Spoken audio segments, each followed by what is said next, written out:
Dr. Minteer, thank you so much for joining us to answer some questions about your role as an editor for the Journal of the American Chemical Society. Can you give us a brief introduction of who you are, your research, what you do? Yeah. So I'm a faculty member in both the Department of Chemistry and the Department of Material Science at University of Utah.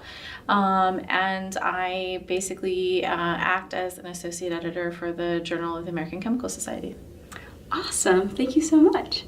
So what are your favorite and least favorite parts of your role as an editor for that journal? So I think one of the best parts of the job is the fact that you get to see such a wide variety of research. So most of us, I think, will have Google Scholar keywords that, send us papers that would be in our field of interest. But as an editor, I see basically everything that comes in electrochemistry. So I see batteries, and I see fuel cells, and I see, electroanalytical devices and sensors, and this sort of wealth of different technologies. And so it's really exciting to be able to be, I think, more on top of the field because you do see that variety. The worst is probably rejection. So you have to reject authors, and writing those rejection letters is not always fun. I can imagine that would be kind of unpleasant. How do you envision the future of scientific publishing? Where do you think it's going? So I think scientific publishing is definitely going to change. I think we've seen that over the last decade as we've sort of transitioned from paper journals into everything being online, and Google Scholar providing us daily updates, and websites like ResearchGate providing us even more than daily updates. So I think, the timing of everything has changed. You're basically, publishing a paper in a much shorter period of time, and people are seeing it almost immediately rather than having to wait until it shows up in their mailbox. So that has changed, but I think what is going to change in the times to come is now we're seeing a lot more archives. So in physics, archives have been around for a very long time. They haven't been around so much in chemistry and in material science, and we're seeing, the publishers coming up with archive options. Young people are buying into that. I think there's a lot more push for open access. So I think things are going to change from that aspect.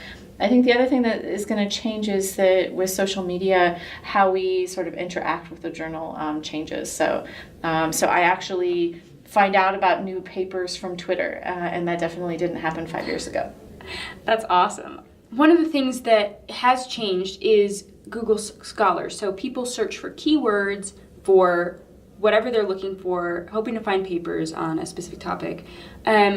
Has that changed how impact factor is viewed in terms of a journal's impact factor? Because it's not, all these journals are on Google Scholar, and the number of subscribers doesn't necessarily equate to reach anymore. So what's the role of impact factor now?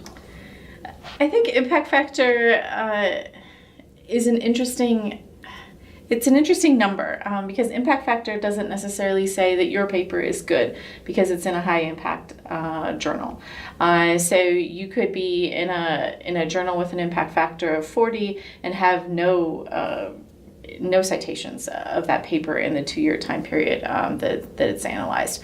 So it's kind of a misleading number, but it's a historical number. It's a number that people are comfortable with, that people like to talk about. And so I think it's becoming less important. I think your work is very visible regardless of what journal it's being published in. So Google Scholar has made that absolutely apparent. The thing that we have to keep in mind is that Google Scholar exists here in the US. Google Scholar doesn't exist in China. So your work is not as accessible there, and they're still going through sort of more traditional mechanisms to find those papers. That's a really interesting consideration. I hadn't thought of that. Thank you. Dr. Minteer, what in your professional or personal experience motivated you to pursue editing scientific journals, and what made you want to become an editor? I think it's a service to the community. So I've been very active in the scientific communities. So whether that's American Chemical Society or the Electrochemical Society, and if you think about the editing process, is essentially a service to the community and sort of handling your colleagues' papers is very rewarding. So you feel like you're actually making an impact on science in maybe a different way than if you're organizing a symposium at a conference, although I do that as well. So so I just see it as an extension of service for a professional society. So JAX is a pretty big journal. Comparing that experience with other experience and it covers a lot, JAX covers a lot of different topics. It's very broad. So comparing that experience at a big, broad journal to more focused, smaller journals, what's different about the editor's role or the editor's interaction with those works? Do you see things that you're less familiar with, or are you just a member of a bigger editorial board now? So I think you see, I wouldn't say that I necessarily see things that are different than I saw before in terms of scope. So I think I'm as comfortable with the science that I cover now as in a more specialized electrochemistry journal. The difference is sort of the writing style. So if you are writing for JAX, you're writing for the broad general chemistry audience. So organic chemists are going to be reading your electrochemistry manuscript. And so you have to write it in a way that it is more accessible.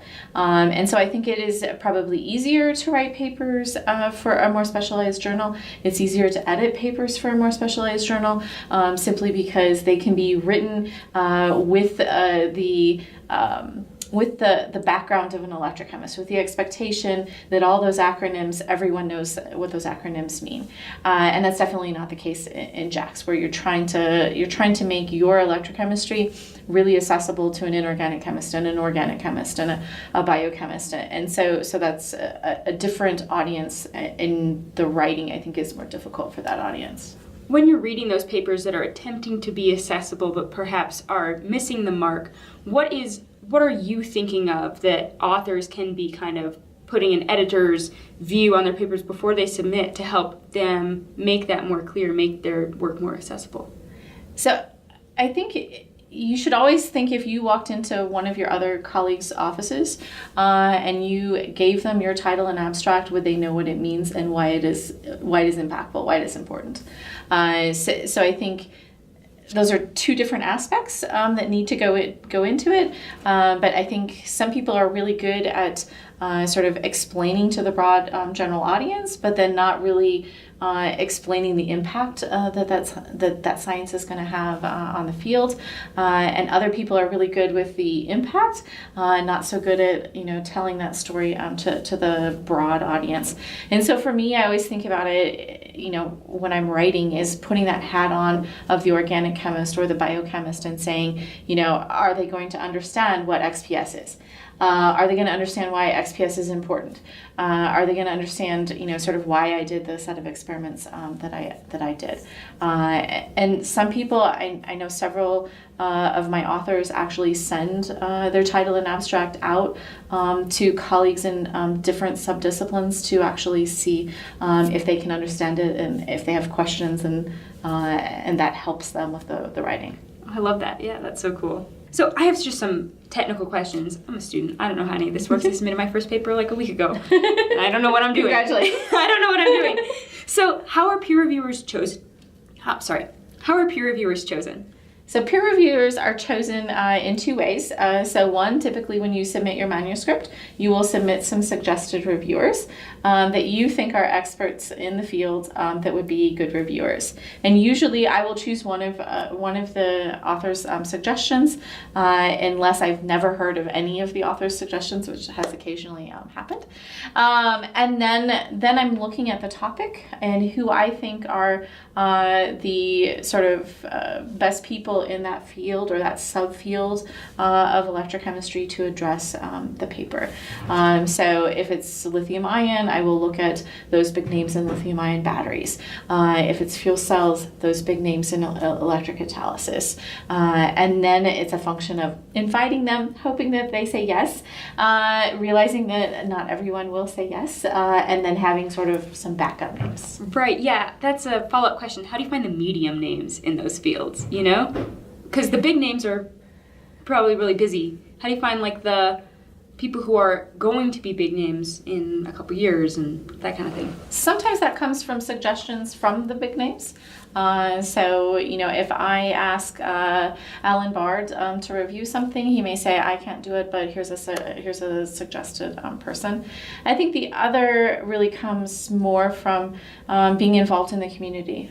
So going to an ECS meeting, going to an ACS meeting, and you sit in symposiums, and usually those symposiums start out with a keynote or two from the big names, and then you have the assistant professors and the associate professors and the people who are building their names.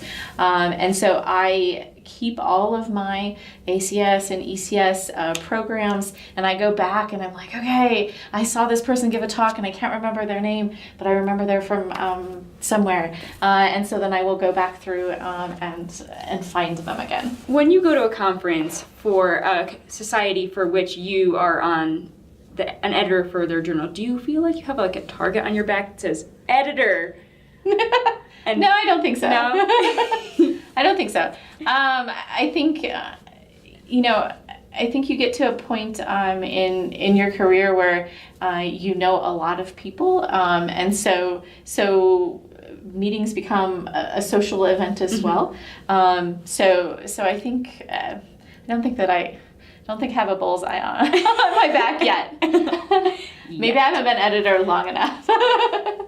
What makes for a good title and abstract? Like you said, emailing it out to colleagues to make sure it's understandable for a wider audience. Is there anything else that... Avoid acronyms. Yeah. Make sure that your title is written to not just explain what you're doing, but what the impact is.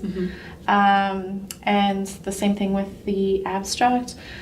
So people have a tendency in their abstract to want to give a lot of technical detail and a lot of data in the abstract, and forget that in the long run you have to tell us why that data is important. So make sure you're sort of finishing with that. Why is this important to the audience? Why should they care about the particular data that you put into the abstract? Are there cliches to avoid? Titles as questions, phrases that you see way too often in abstracts or anything? Novel. For the first time? Yes. So that's the thing. You should definitely avoid having your title start with a novel, blah, blah, blah, blah, blah. Okay. What are some easy to spot mistakes or missteps that get quick rejections that authors can avoid? Make sure you have... Proofread. Yeah.